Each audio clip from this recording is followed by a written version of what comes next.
Friday Night Blitz is brought to you by Rock Oil Refining Incorporated. Your Blitz starts now. Good evening and welcome back to the Friday Night Blitz. My name is Drew Chelly. Alongside me tonight is Will Harrelson.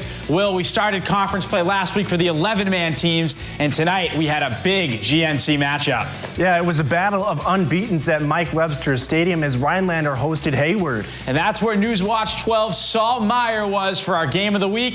He got all the action.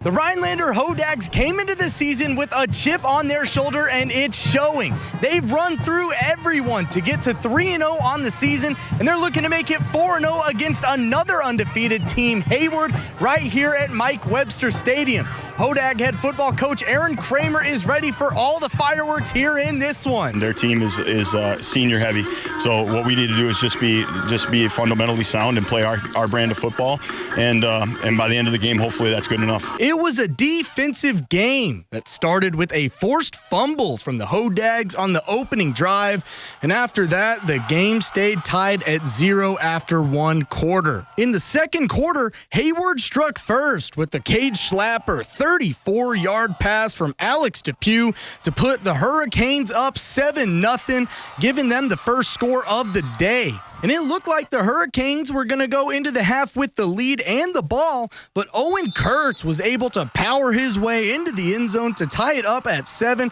with under a minute left in the half for the Hodags' first points of the game. Feel okay. I thought we had the ball and chances that we could have scored earlier than that, but we didn't take those opportunities. We're going to have to take those opportunities in the second half to win this game. And the Hodags used that momentum to score first in the second half. This time it's Kurtz again running over defenders, bouncing it outside and taking it into the end zone for an 8-yard run to put them up 13-7. And that was all they needed as Rhinelander won this thing 13-7. After the Tomahawk game, we had it in us. There's nothing. It was only 7-0. We were down 21-0 against Tomahawk. We knew we had it in us. We just had to play our game, and that's exactly what we did. The Hodags use a big second half push to take down Hayward and move to 4-0 on the season. They'll look to stay undefeated next week when they host Anago in the Bell game. Reporting here in Rhinelander, I'm Saul Meyer, Newswatch 12. Well, thank you, Saul. The Hodags keep it rolling. They improved to 4-0. And, Will, that wasn't the only GNC game tonight. No, Drew, it was not. We had two teams looking for their first GNC win of the year in Merrill as the Blue Jays hosted the Anago Red Robins. Beautiful night at Jay Stadium for the War on 64. First quarter here, and Anago driving a double handoff, and Alec Nakovich takes the ball with a quick cut up the field, and that's a first down for Anago. A few plays later, Napkovich cuts left and beats the Merrill defenders to the end zone. Touchdown Red Robins, and they go up 7-0. Anago defense would force a punt by the Blue Jays. Next possession, Jake Verhassel fumbles the snap but ends up heaving a deep ball to Javon Bussey. A one-handed grab by the senior leads to another Anago first down. And Bussey is a force in the run game, too. He takes this handoff and turns on the Jets, and no stopping that man. Touchdown Anago. Red Robins roll tonight. They win 28-0, and they improve to 2-2, while Merrill drops to 0-4. After 2 weeks of conference play for 11-man schools, here's a look at the standings for the Great Northern Conference. Rhinelander, Mosinee, Medford all won their games tonight. They are the top 3 teams in the conference, holding 2-0 records. Anago took down Merrill, as you just saw, so they are 1-1 in conference play. Hayward is also 1-1 in the GNC after dropping their game tonight. Finally, Ashland, Lakeland Union, and Merrill all dropped games tonight, and they are still looking for their first win in the conference. Let's go to Tomahawk High School, where the color guard is out in full force for the Crandon Cardinals and the Tomahawk Hatchets. First quarter, Cardinals inside the 10. Maverick Mayer with the play action fake. He rolls out, finds his man on the run. That is the junior Jackson Keepers. Cardinals on the board first. Second quarter, Hatchets driving, but Rex Riley is picked off by the senior Ryan Shunk. He finds some space on the outside. He takes it all the way down inside the 10-yard line. A few plays later for the Cardinals, it is Meyer again. He takes out our camera, or fakes out our camera guy, hands off to the sophomore Caden Polabicki, who finds pay dirt easily. Cardinals go on to win this one 28-20 in overtime. There was plenty of other action in the GNC. Medford improved to 3-1 as they defeated Lakeland Union 50-14. Mosinee won their third game in a row as they shut out Ashland 42-0. Stratford had a shutout win of their own as they improved to 3-1 on the season. They were victorious over Manawa by a final score of 42-0. We'll be right back after the break with more high school football action. Friday Night Blitz is brought to you by Rock Oil Refining Incorporated. Your Blitz starts now. Welcome back to the Friday Night Blitz. I am Drew Shelley. That is Will Harrelson. And Will, we are just getting things started. Yes, we are. And now we shift to the Valley Football Association. And Drew, you were at one of these matchups today. Yes, I was. And it was an East versus West battle in Wausau as the Warriors hosted the Lumberjacks.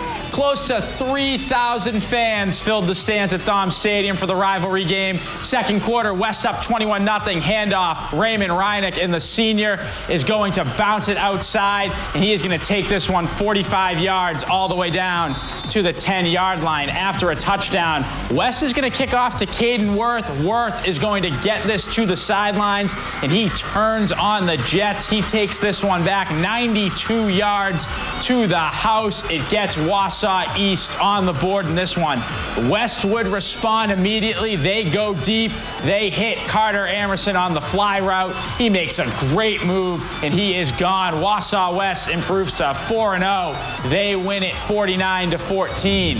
Staying in the conference, Marshfield on the road tonight. They take on 3-0 DC Everest. First quarter, it's 4th and 1 for Marshfield, and they are going to go for it. Adam Gilbertson is going to get the first down, and he drags a couple defenders with him. Everest would force a punt. Their offense goes to work. Logan George hits the quick slant, and the chains are moving.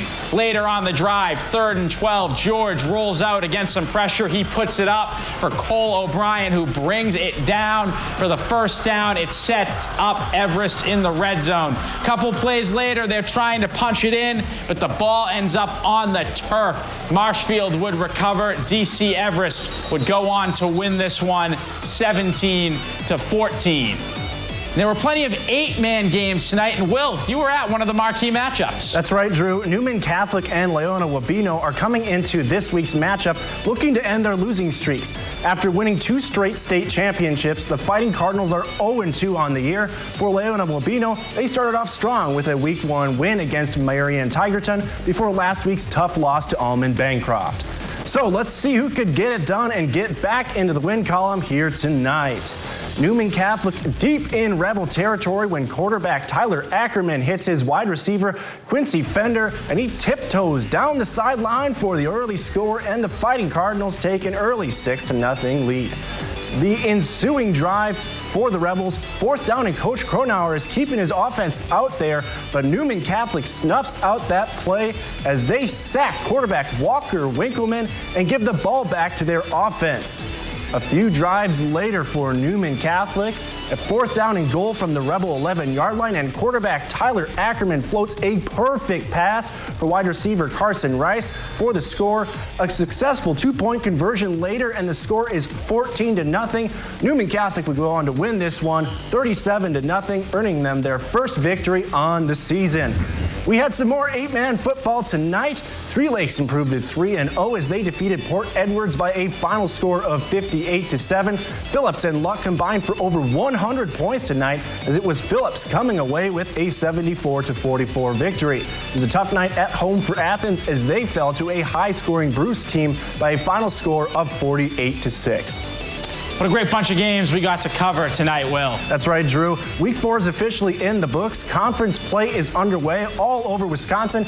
Each game holds more and more weight as we approach the midway point of the regular season here. For sure. And while that is all the time we've got tonight for the Friday Night Blitz, congratulations to some of those teams that improved to 4-0 and to all the teams that grabbed wins tonight. For Will Harrelson, I'm Drew Shelley. Thank you all for watching Newswatch 12. Have a great night.